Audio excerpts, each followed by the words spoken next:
Señor, no le temo al virus. Bueno, pero puede ser manteniendo la distancia sanitaria, en el caso. Sí, no, estoy muy contento. Me parece muy bueno que estés dando a luz un nuevo libro, ¿no? Sí, sí, sí, es un libro que me llevó bastante tiempo y ¿Cuánto? bueno, ¿Cuánto? ¿Cuánto me llevó? Sí. Esa pregunta no me gusta nada. Porque, digamos, la escritura me llevó unos 2 años, encontrarle la forma, ¿no? Encontrarle la forma. Pero se basó en cosas que yo tenía escrita hace 16 años. Entonces, uno dice esas cosas, pero impresionan un poco, ¿no? A mí me impresiona. Sí. Es un libro extraño que te involucra mucho más que los demás libros que has escrito. ¿Te parece? Ah, Sí, mirá. sí. Mirá qué bien eso. Sí. Acércate. Si a alguien se le ocurriera clasificarte, tipificarte, se la vería negra, porque si vos hubieras sido contemporáneo, yo qué sé, de Ángel Rama, cuando escribió Los Raros, ¿no? Bueno, Yo te decía, qué raro, Pablo Silva, qué raro, qué escritor raro. Yo no diría eso, justamente por lo difícil que es tipificarte. Yo diría que sos un irregular. Irregular, muy bien, porque esa categoría de los raros ya está muy usada y abusada. Nosotros en la máquina de pensar tenemos un ciclo que se llama Todos somos raros y lo dice a propósito, es un chiste, porque si todos somos raros, deja de ser raro. Claro, porque la rareza se supone que es minoritaria, ¿no? Todos somos, en realidad lo saqué también de un verso de Caetano, creo que dice todos somos raros, de cerca nadie es normal. De cerca. Visto de cerca nadie es normal. Por eso todos somos raros. Y bueno, porque la normalidad es... Alguien dijo, un surrealista, Sí. por el bar, decía que el sol, una estrella vista de cerca, no es más que un sol. No es más. Y no es más que un sol. Sí, exacto. Quiere decir que la esencia de las cosas está en la proximidad. Nosotros en este momento estamos viviendo la ausencia de la proximidad. Hay lo que podría decirse demasiada soledad. Y lo más llamativo en el run run de las cosas, y empezamos por el título, el run run de las cosas. El run run es un sonido. Es decir, de hecho, el título es sensual. Recurre a uno de los sonidos, a uno de los sentidos, el oído. Si hubieras dicho el gusto de las cosas, la imagen de las cosas, es otra cosa. Pero el run run es un rumor. Es un rumor que tiene su,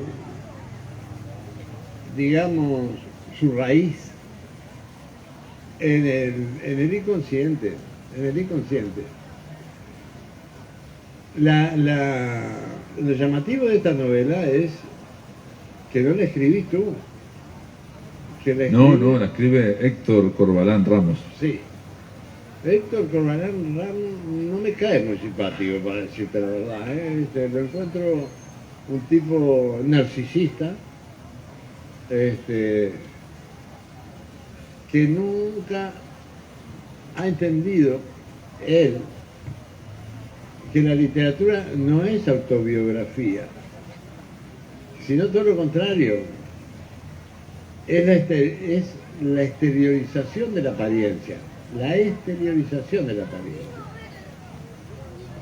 Si uno a la hora de escribir tiene que elegir el tema, que por lo general un buen tema y aquí está, un buen tema encierra un buen conflicto, y si ese libro no encierra un buen conflicto, te morís de aburrimiento, ¿no? Y el conflicto es la oposición de dos polos que a la hora de recrear el conflicto se traduce por lo menos en dos personajes, el bueno y el malo, para caricaturizarlo, ¿no? Pero está bravo acá en el Run Run, ¿cuál sería el conflicto? Porque Corbalán Ramos lo que tiene es que odia la escritura autobiográfica y quiere escribir un libro que acabe con toda la autoficción, con toda la escritura autobiográfica. Bueno, ese es su conflicto, porque no va a poder.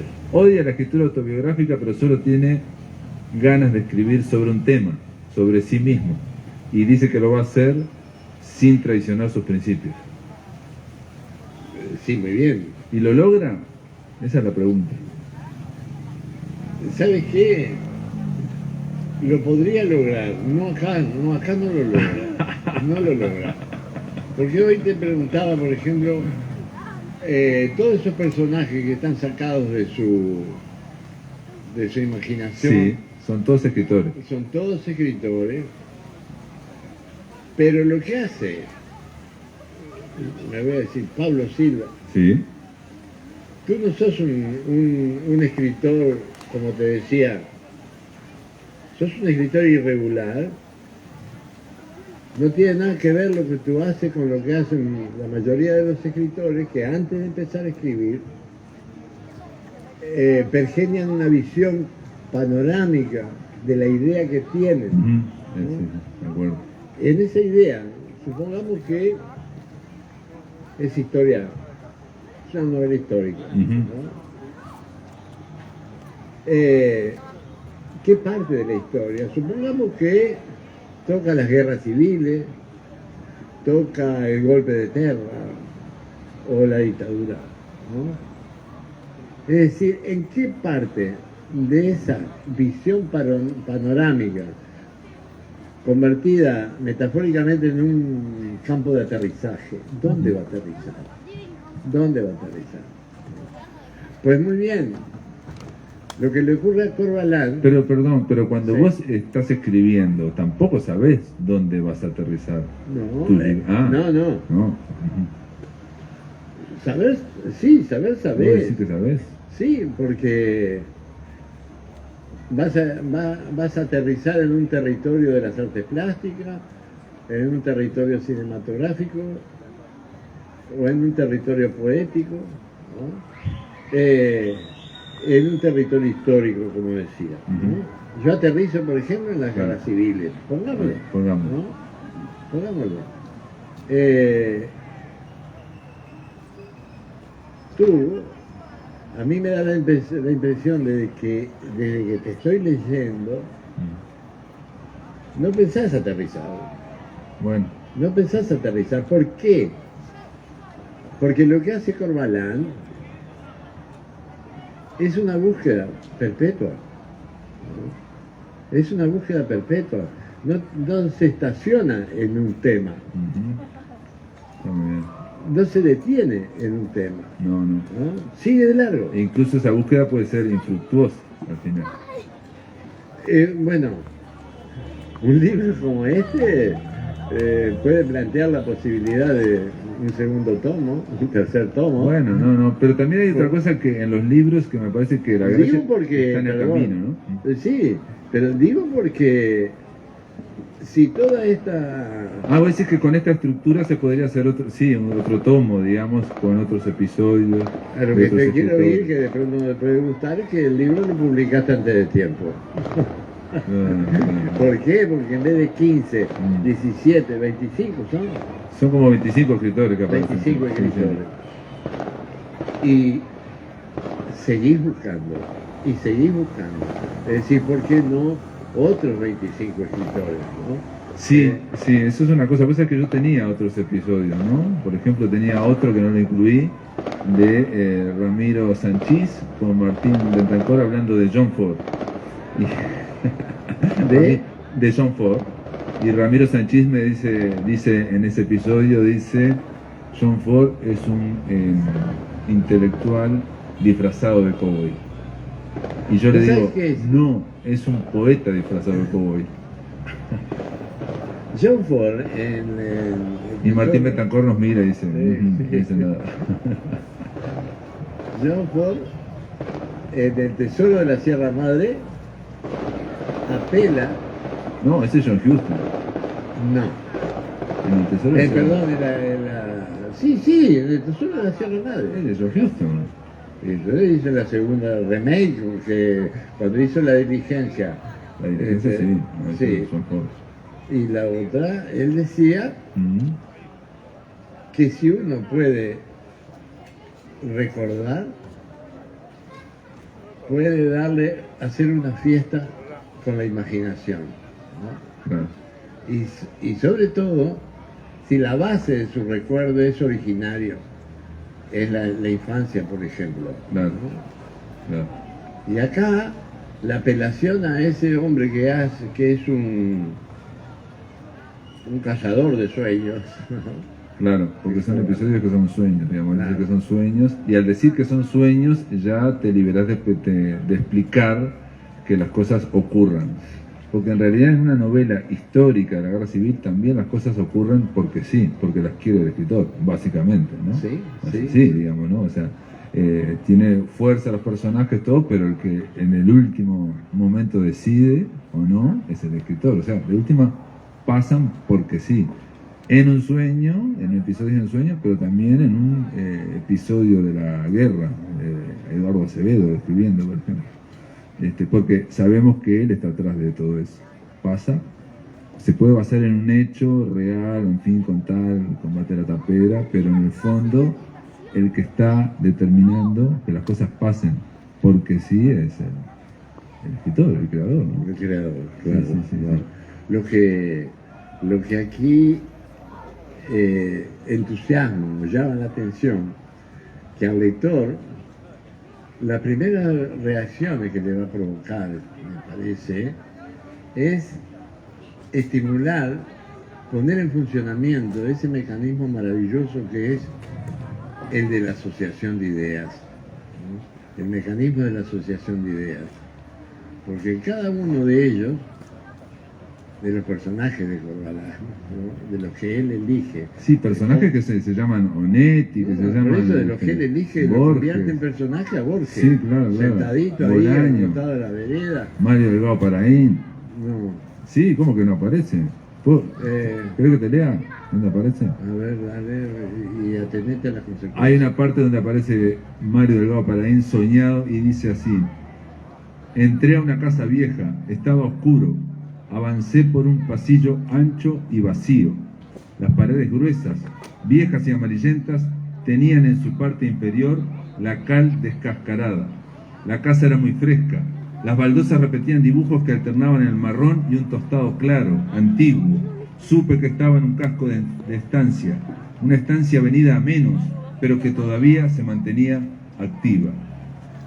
Llegué a una sala amplia con 2 sillones y una larga mesada de mármol gris contra la pared, que culminaba en un horno de barro. En medio de aquel espacio austero, sentados, frente a frente, estaban Paco Espínola y Mario Delgado Paraín. Se observaban en silencio. Tuve la certeza de que un vínculo secreto los unía, y en ese momento me di cuenta, y claro, son padre e hijo. A Paco le costaba un poco hablar. Se adelantó en el asiento, bajó la cabeza y se aproximó. Del cigarro pegado a los labios salía un humo finito que le acentuaba la cara. Con voz cascada pidió a Mario, que en todo momento lo trataba con mucho respeto, que por favor que le hiciera un mandado. De paso, comprate algo con el vuelto, dijo. Dicho esto, sacó un gran pañuelo blanco del bolsillo y lo extendió en sus rodillas. Con mucho cuidado desplegó las 4 puntas y en el centro aparecieron muchas monedas. Lentamente, sin apuro, fue haciendo, bajo nuestra mirada atenta, un montoncito con ellas. Cuando terminó, se lo dio a Mario. Entré a la sala y saludé en voz baja. Los dos me miraron con curiosidad. Muy a mi pesar pregunté una simpleza: ¿de dónde salió esa costumbre de llevar la plata envuelta en un pañuelo? Paco le lanzó a Mario una mirada expresiva, y no se molestó en contestar. En realidad ni siquiera alzó la vista hacia mí. De un modo difícil de explicar y también de comprender, supe que el menosprecio no se debía a mi banalidad, sino que estaba profundamente emocionado. Se hallaba embargado por un sentimiento de intenso afecto y no era solo por Mario. Para salir del momento se apoyó en los posabrazos y se puso de pie. Sin decir palabra, se fundieron en un abrazo. Cuando se separaron vi que ambos estaban emocionados por igual. Él se retiró en silencio, con la cabeza baja, rumbo a sus habitaciones. Por nuestra parte, también nos fuimos. Discretamente, avanzando a través del pasillo ancho y descascarado, sin hacer comentarios. Salimos al campo y nos dirigimos a un invernadero con paredes de vidrio y techo oscuro de chapa. Entramos y en el medio de las plantas vimos que nos estaba esperando, sonriente, Tomás de Matos. Aquel espacio era muy amplio y las paredes muy transparentes. En un momento pensé que estábamos bajo una especie de palio, pero de material. Por los 4 costados se podía ver la inmensidad del campo. Tomás y Mario empezaron a hablar animadamente, recordando anécdotas y riéndose de ellas. En un momento vi que las paredes ya no eran de cristal, se estaban desvaneciendo poco a poco, se evaporaban. ¡Miren!, grité. Miraron y quedaron sin saber qué hacer, consternados. Aquel fenómeno, el techo flotando sin paredes, era insólito. Tras pensarlo un poco, dije con un tono algo dramático: ¿no se dan cuenta? La cárcel ya no existe. Mario me miró con asombro. No sé si lo maravillaba lo que estaba pasando o que yo hubiera hablado de ese modo. En cambio, Tomás no dudó. Es una cuestión de percepción y de fe. Lo interesante es que poco a poco somos más libres. Eso sí. No supe qué decir, pero algo en mi interior discrepó con aquella teoría. Mario, en cambio, encendió un cigarro, lanzó el humo lentamente y dijo: somos el espacio que nos rodea. Si nos quitan el espacio, cambian nuestras andanzas históricas. Intercambié una mirada con Tomás, quien sin ofuscarse sonreía y asentía. Mario volvió a pitar, largó una humarada encrespada y me miró fijo. Más para sí mismo que para nosotros, afirmó: somos el desierto. Ahí termina el episodio. Impresionante. Bueno, Corbalán, este es el sueño que tuvo con Mario Delgado Paraíso. Y lo que me decía Nico Alberte, un detalle muy importante, es que aquí se cumple algo que quien escribe de alguna forma siempre está pensando, fantaseando, ¿no? De estar al lado de esos, ¿no? Por eso decía que este libro tiene la gran virtud de poner en funcionamiento el mecanismo de la asociación de ideas, porque el lector muy naturalmente puede derivar en la pregunta: ¿y yo qué historia tengo? ¿Yo qué historia? Bueno, eso me lo dijiste la otra vez, y vos sabés que algo que me ha pasado con el Run Run, que no me ha pasado antes, es que automáticamente todo el mundo dice: yo a veces me acuerdo de los sueños, otras veces no. ¿Sabés que tuve un sueño? Y me empiezan a contar los sueños. Eso me ha pasado mucho, te diría. Casi que un 95% de la gente que comenta me dice que... O por ejemplo me dicen: yo nunca me acuerdo de un sueño. Claro, es que eso es bellísimo ese mundo, ¿no? Es bellísimo, dramático, peligroso y a su vez cargado de valores, ¿no? Y cuando el que sueña con antivalores,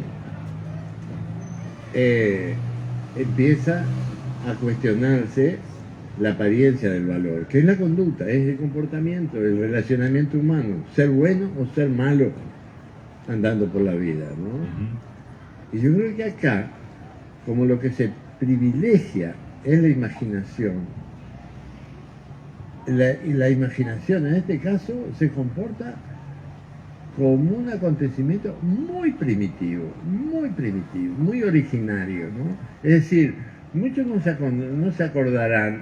Muy primitivo en qué sentido, por Ahora ejemplo? voy. A ver. Muchos no se acordarán de lo que sueñan, ¿no? Claro. Pero ¿cuál es la antítesis de la letra? El número. El número. Es decir, todos sueñan con números, todos. No en vano está la gran lista de la interpretación de los sueños para los timberos, para los quinieleros, ¿no? Es cierto, en Uruguay, digo, la gente se cree que en todas partes, pero no es en todas partes que te regalaban en los ómnibus o le das unos pesos por el listado de los sueños con los números. Eso es no, primitivismo. en Eso España, es por ejemplo, primitivo. nunca lo vi. No sé. Eso es primitivo, es arcaico. Y la gente se lo sabe de memoria también, ¿no? Se lo sabe y confía, ¿no? Y confía. El movimiento surrealista... Un poco, perdón, es la idea también de que el sueño es un mensaje para el cual no tenemos código para decodificarlo. O sea, nos están diciendo algo, pero no sabemos qué. Por eso digo, subrayé un poquito la palabra búsqueda, ¿no? ¿Buscar qué? Buscar el significado de las cosas, ¿no? ¿Por qué están ahí y no en otra parte? ¿Por qué se dice esto y no otra cosa? Ahí tiene que haber una razón para eso. Y eso lo buscaron en la posguerra, en París, André Breton con el Manifiesto del Surrealismo, en donde él se mostraba, y lo decía con todas las letras, se mostraba asqueado de la diversidad de maldades que imperaba como consecuencia de la miseria materiales y espirituales de la guerra, ¿no? Entonces él, cuando soñaba, soñaba con palabras que no le decían nada, palabras sueltas. Entonces, ¿qué hacía? Las copiaba, las palabras, y las pegaba en la cocina, en la pared de la cocina, en la pared del dormitorio, palabras sueltas, que no le decían nada. Pero debajo de esa palabra hay un concepto, ¿no? Ahora, buscar el significado. Y un sentimiento también. Exactamente, eso lo de el sentimiento detrás de la palabra lo decía Jung, ¿no? Jung, sí. Y Lacan también lo decía, sí. Ahí está. Entonces, la necesidad que tenemos de interpretar nuestro inconsciente, que cada día está más castigado, ¿no? Porque no es lo mismo el sueño de un paisano del campo, ¿no?, que se duerme apaciblemente y lo que hace todavía opera como un somnífero es el aire de los eucaliptos, que también hacen dormir a las vacas, ¿no? Los sueños, por lo general, del paisano son representaciones muy próximas, o de lo contrario, premonitorias, anuncian algo. Pero ¿a vos no te parece que de alguna forma hay una especie de fondo de sueños común? Te digo esto nada más, vos que estuviste, digo, que hiciste la antología de los lobisones. Una de las cosas que dijo Jung, que por lo cual pensó que podía haber un inconsciente colectivo, es que en todas las culturas hay un sueño de un bicho, un animal que te persigue, ¿no? Sí. A veces un lobo, de otro estilo. Y lo vio que eso se confirmaba en todas las culturas, en todas las etnias. Entonces digo, como que es algo muy primitivo, digamos, que tenemos todo, ¿no? Aunque no hayas visto un bicho, digamos, que te pueda... Esa idea del pánico, ¿no?, en la llanura, que te persigue un bicho, está en el inconsciente de todo, desde hace muchos miles de años, ¿no? Claro, es ancestral, pero está anida en el tálamo, en el cerebelo, exacto, ¿no? Sí, exacto, ¿no? Sí, y forma parte del programa genético, ¿no? Por eso te digo, no sé, el peón que está en una estancia en el interior ahora mismo comparte el mismo cerebro básico, elemental que tenemos todos, ¿no? Claro. Y está cargado de una información que no necesariamente la vivió él y la viviste vos. Son cosas que vienen desde hace muy atrás. Y nos sorprenden a veces, ¿no? Eso es maravilloso, ¿eh? porque cuando digo que el ser humano en el siglo XXI va a tratar de apelar más al inconsciente, lo va a tener que hacer por una asepsia, por una limpieza de la mente, ¿no? Es decir, el bombardeo continuo de la publicidad a través de los medios masivos de comunicación, que continuamente te están creando necesidades que no tenés. Sí, o las redes sociales, digamos, que es una constante distracción que viene de afuera, y en este caso, como decís vos, hay todo un bagaje, una información que tenemos todos, que hay que tratar de acceder a ella, ¿no? Sí, o sea, pues, sencillamente porque no nos sirve para nada, claro, ¿no? Entonces, si el individuo volviera incluso al primitivismo filosófico de la época incluso antes del siglo V antes de Cristo, del siglo de Pericles, ahí decían, ya empezaron a formular esquemas de salvación, diciendo que todos tenemos 3 territorios perfectamente determinados, ¿no? Que son la inteligencia, la voluntad y la afectividad.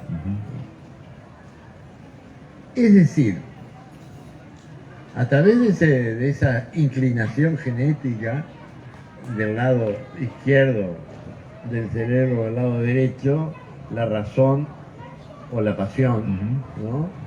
El individuo empieza a poner en funcionamiento su capacidad de opción, de elegir qué camino va a tomar.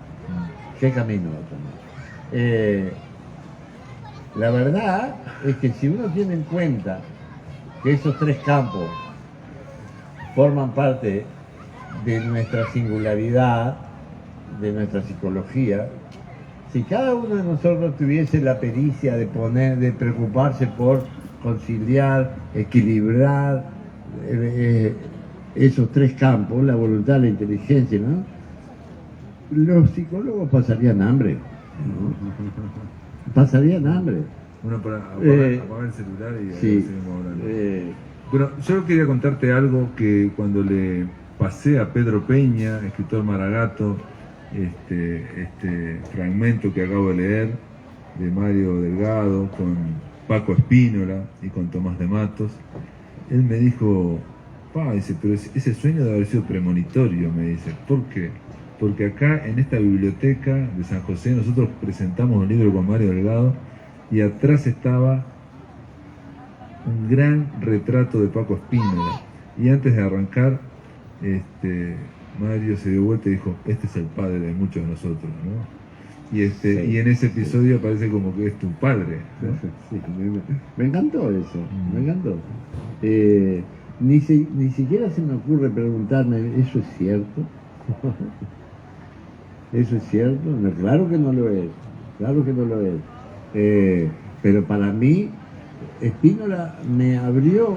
Pero es que la literatura, digamos, no vale la pena preguntarse si eso es cierto o no es cierto, ¿no? Claro que no. Porque yo leo Las botas de los muertos y sí sé que hay cosas que ocurrieron ahí, pero lo que me fascina es la escritura, no, porque para eso voy y leo Wikipedia, que fue lo que pasó en Paysandú y ya está, digamos, directamente, ¿no? O sea, lo que fascina es otra cosa. Sí. En este caso, bueno, tu padre, Paco Espínola, que te manda su mandado y quédate con el vuelto. Pero yo iría gustosamente a buscarle yerba. Era un viejo tan lindo. Pero a vos no te ofende, digamos, que yo te diga que aparezca en un episodio aquí que Paco Espínola es como tu padre. ¿No? Pablito, es un homenaje. Tendría que decir es un honor, no se me ocurre pensar en el honor, pero sí, me fascina una relación. De hecho tuve la fortuna de conocerlo vivo, en Minas, ¿no? Y Y era un tipo de una inteligencia exuberante, Mirá.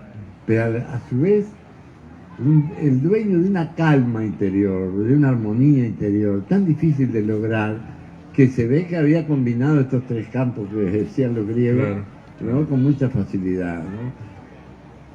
Ahí me vino a la mente, estaba Paco en una, mirá, él era de San José, pero esa vez se había quedado, no sé por qué, en una pensión de San José.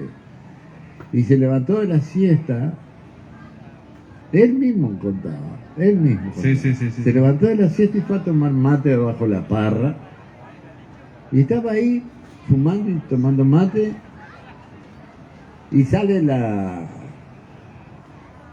una empleada de la pensión y le dice: buenas tardes, don Paco, ¿cómo anda? Y ya acá estamos, mija, sacudiendo la modorra. Ay, don Paco, ¿usted siempre tan zafado? Impresionante. Y él decía que esos microcuentos Sí. no se pueden hacer, no se pueden generar, no se pueden crear, si no hay por lo menos dos, ¿no? Dos, Claro. que son incluso los protagonistas de un conflicto, ¿no? Paco Spínola era alguien que, por ejemplo, a diferencia de Onetti, vivía contando lo que iba a escribir, contándolo una y otra vez. Onetti decía que no había que contarlo porque se pierde el impulso, ¿no? Que se pierde el impulso. Pero Paco Spínola hacía lo contrario. Fucho Musitelli me dijo, por ejemplo, que una de las cosas que se veía cuando lo veía sentado es que Paco Spínola estaba invitándote para que te sentaras. Y si pasabas al lado de Onetti, era evidente que no quería que te sentaras ahí, ¿no?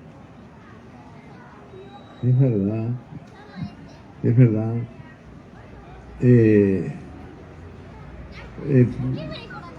Paco no podía evitar en su mundo creador pensar en el entorno. Así ese entorno fuese el más reducido, el más elemental, el más primitivo, ¿no?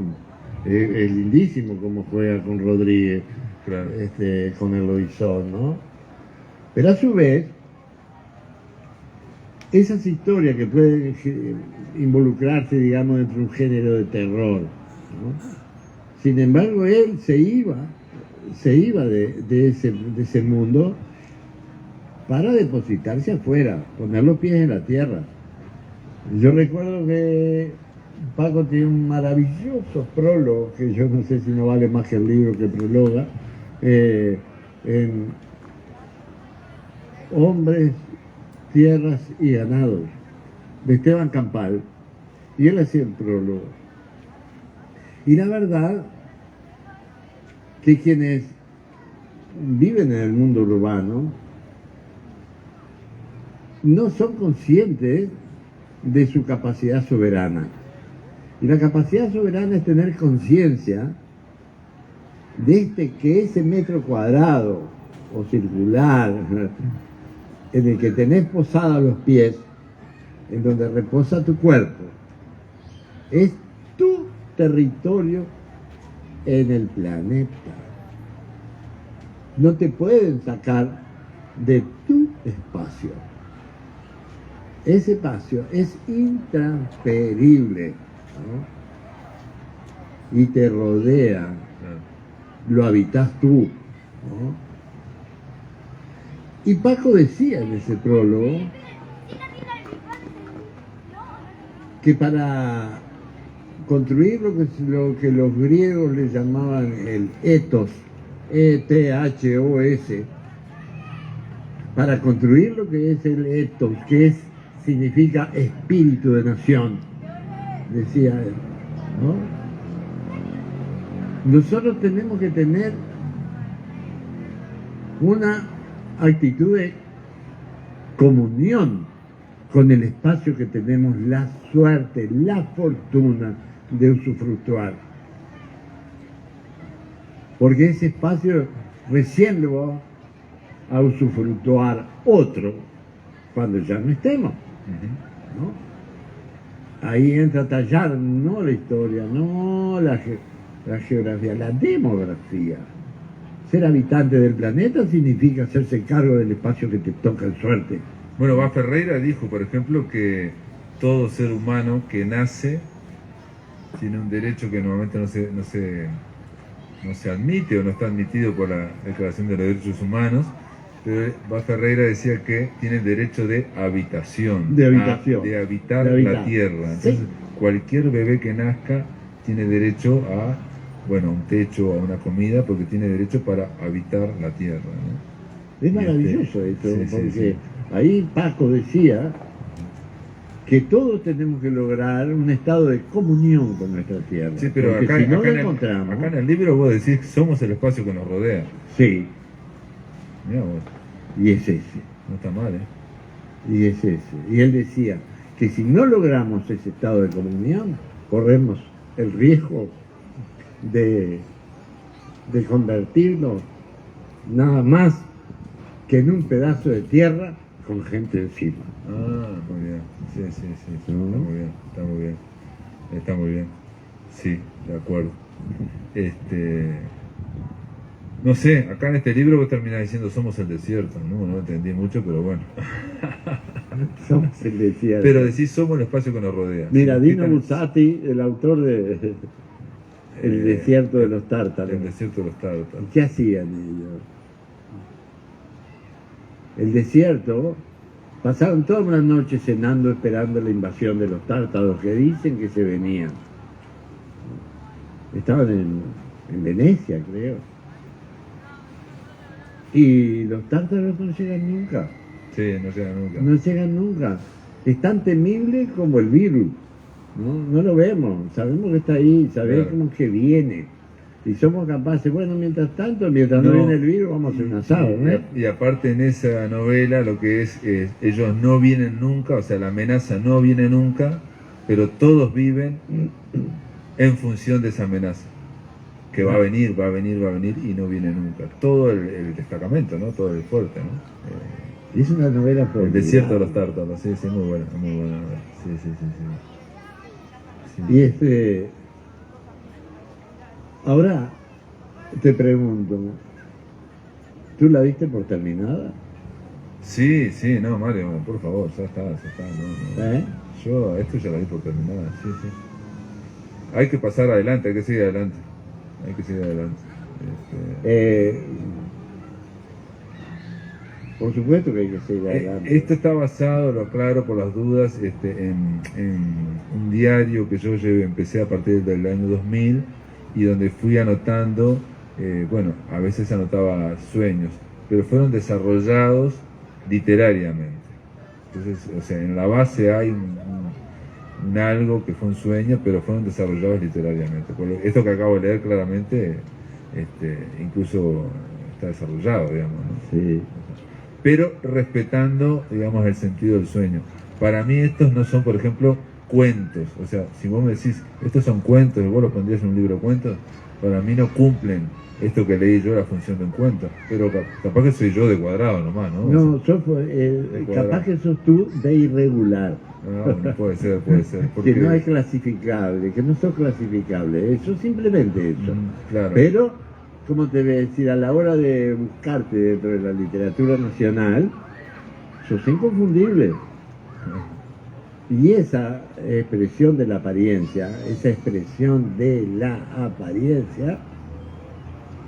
la ve alguien que está fuera de ti, la ve el lector, ¿no? Es como tratar de ilustrar a Hemingway, a Borges, adentro de una de esas historias, ¿no? Y Borges decía que uno de los mayores atractivos de mi vida es ilustrar las pesadillas. Mirá. Y me acuerdo que ahí en el libro que sacó Banda Oriental, hablar Vos lo con... entrevistaste a Borges. Sí. Yo pasé en la radio, pasé la grabación que estaba muy cascoteada, pero igual la pasé. Ah, ¿sí? Sí, la digitalizamos, sí, ¿cómo la diste? Y bueno, era la última vez que estuvo en Montevideo y venía a dar una conferencia sobre las pesadillas. Y obviamente le terminé preguntando, una de las preguntas que le hice fue ¿qué pensaba de Freud? ya que él amaba Suiza, Viena y todo eso, y Freud era su ambiente.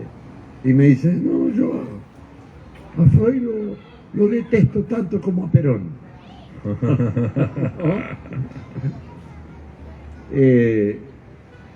Pero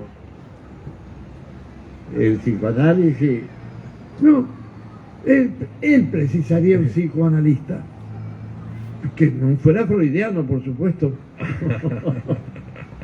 No lo quería nada, cierto, no lo quería nada. No, Borges no lo quería nada. Porque pensaba que era incluso, bueno, algo así como sórdido, no nos gustaba toda esa historia del Edipo y con la madre, no quería saber nada, Borges con eso. Pero Borges sí trató mucho el tema de los sueños, la pesadilla. Es más, llega a decir que los sueños es una especie de género literario en el cual todos podemos ejercer. Todos podemos ejercerlo, ¿no? Y en el sueño uno, lo más raro de todo es que en el sueño uno es el director del sueño, el guionista, los protagonistas, el teatro y el público. Todos somos lo mismo, ¿no? Y otra cosa impresionante es que eso de que cada cosa que soñamos no deja de ser una emoción, ¿no? Un sentimiento, un aspecto de nosotros mismos, ¿no? Claro, sería ideal, creo que nos haríamos ricos, si en una época como esta, si en una papelería, en una librería, vendieran libretitas para anotar sueños. Anotar sueños. Debe haber, Debe seguramente. haber, sí, pero muchas veces, como recién tocamos ese primitivismo originario en donde aparecen más en los sueños los números que las letras, ¿no? Sí. Es decir, cuando aparece el mundo de las letras en el sueño, ¿no? Por lo general son palabras las que aparecen, ¿no? Entonces, yo creo que si cada uno de nosotros anotara la palabra que aparece esta noche o la palabra que apareció anoche, esa anotación, a la hora de leerla y que tiene solo tal vez 3 letras, 4 letras, es la mejor excusa para pensar en sí mismo. Esa es mi letra, claro. Esas fueron mis letras, esa fue mi palabra, ese fue mi sueño. Claro. Bueno, ahí volvemos de nuevo a tratar de pensar en la introspección, tratar de pensar más adentro de uno, autoobservarse y no estar tan pendiente de la afuera, de las redes sociales. Quiero terminar leyendo uno cortito de Onetti, El Farmer. Creo que es cortito, ¿no? A ver si es cortito. Sí, es cortito. Bueno, más o menos cortito. Sí, es cortito. ¿Te lo leo? Sí. Estaba con Dolly en una granja en el medio del campo, un campo indefinido y claro como los decorados de las series televisivas de cowboys. Detrás había un granero con una gran entrada.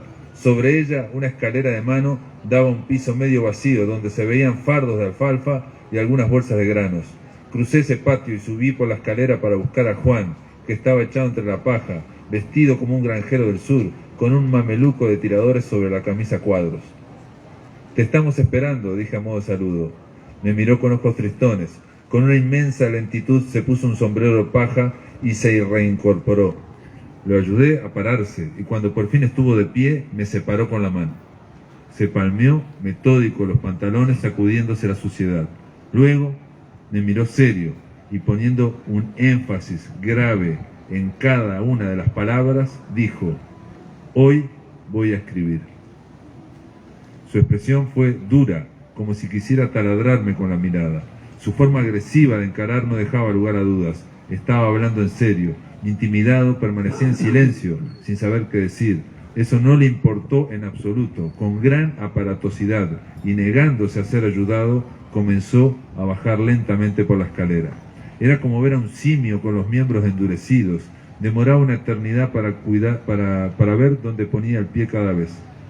Yo también lo vigilaba, pero ya no intimidado, sino súbitamente alegre. En el fondo de aquella dura mirada de ojos estrábicos había visto un diminuto e intenso brillo de alegría.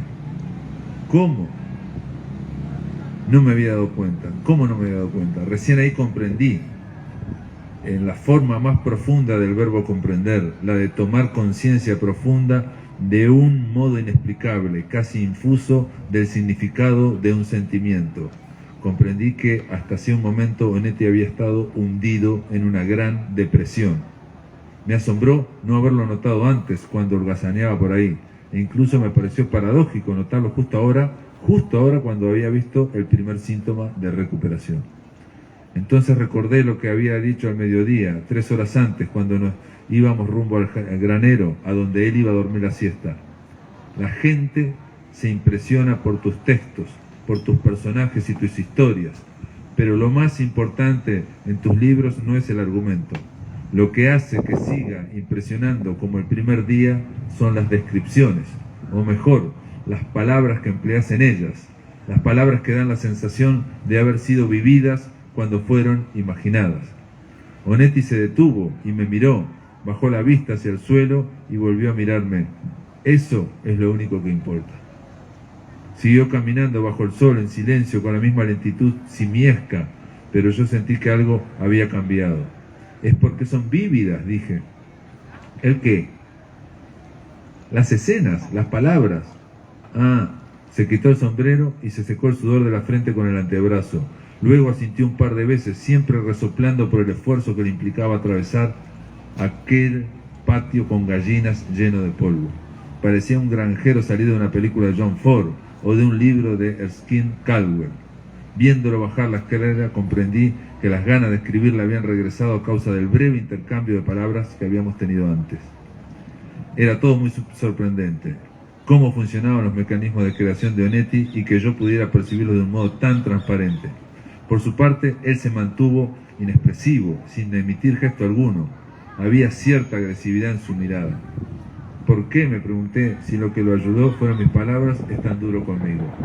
Y tal vez por eso mismo se había dado cuenta muchos antes que yo, de que mis palabras habían ocasionado su regreso a la literatura. Como es natural en cualquier artista, odiaba que alguien se inmiscuyera en algo que era suyo y de nadie más. Ese razonamiento me consoló, pensando que su mente era más retorcida y compleja que todo eso. ¿Quién sabe lo que pasaría por ella? Atravesamos el patio en silencio. El calor empezaba a retirarse. La tímida humedad de la tarde hacía un poco menos insufrible el sol. Dolly nos esperaba en la puerta, como siempre, estudiándolo a fondo, mientras se aproximaba, escrutando cada gesto para anticipar sus deseos. Algo debió captar porque nos sonrió cuando entramos, o tal vez porque ella sonríe casi siempre. Le sirvió a Juan un gran vaso de vino aguado con muchos cubitos de hielo. Onetti se lo zampó sin respirar, mientras ella intercambiaba una mirada conmigo que significaba: ¿qué pasó? No tuve tiempo de responder porque con gran aparatosidad Onetti vociferó: ¡ah! Continuó esa exageración haciendo un gesto infantil de importancia al devolverle el vaso vacío a Dolly. Esto le agregó una sonrisa. Ella lo aceptó sin decir nada, como si fuera lo más normal, pero su perfil cambió. Todo el cuerpo de Dolly se le llenó de alegría. Con paso rápido fue a la repisa, abrió una carpeta naranja muy abultada, llena de papeles que yo nunca había visto. Se volvió hacia Onetti y se la extendió. «Acá están», dijo. Me paré sobre la punta de los pies para tratar de ver qué eran. Eran manuscritos empezados, narraciones inconclusas escritas en los papeles más inverosímiles, tarjetas, servilletas, papeles de agenda, etc.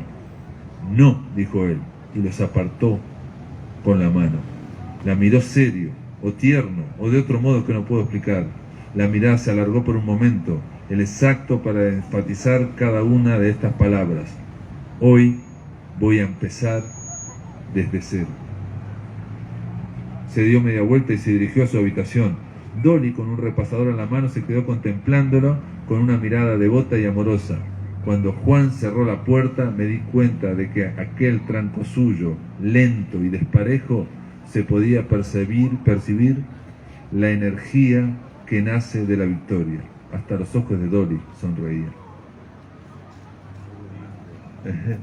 Sí va a escribir el hombre.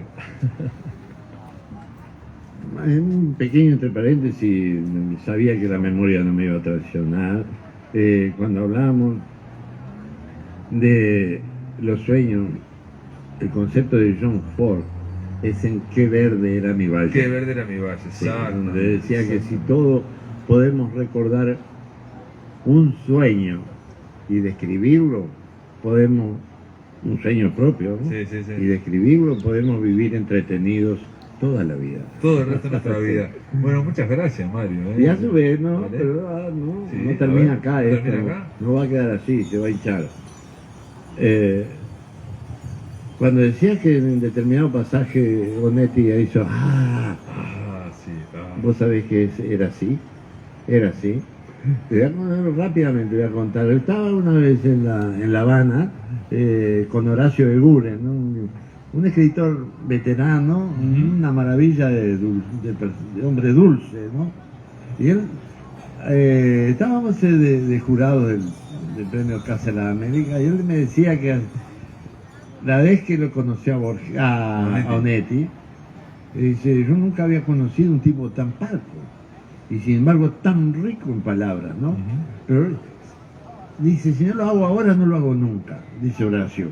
Y le di un manuscrito para que me lo leyera y me diera su parecer. Bueno, dice, déjamelo, Horacio. Y bueno, se lo dejé, pasaban los días y nos cruzábamos y no me decía nada que le había parecido. Y hasta que me largué y le dije, maestro, ¿lo vio usted el manuscrito? Y me dice, y ahí dice algo, Horacio, que es una expresión tuya. Lo que me dijo Onetti fue un run run, que le pareció maestro, dice. Y él me dice, Horacito, tu novela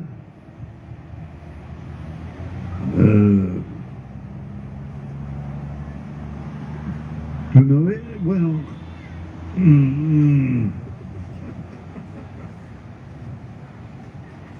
¿qué?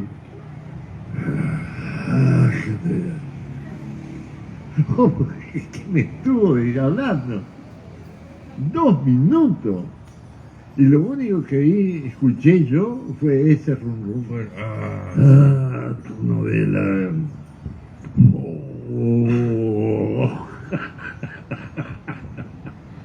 muy bien, es una buena crítica literaria. Muy bien. Muy bien. Bueno, Mario, gracias por acompañarme acá en esta presentación. Y me sentí bárbaro. Espero que te hayas sentido bien vos. Acá la gente también. Sí, me sentí, sí. Para mí hay miles de personas. Y sí. Lo fantástico es que este lugar, que fue el espacio de Nancy, Marcelo también, cumple lo que tiene que cumplir un parque, una plaza. Ser un ámbito de encuentro mínimo.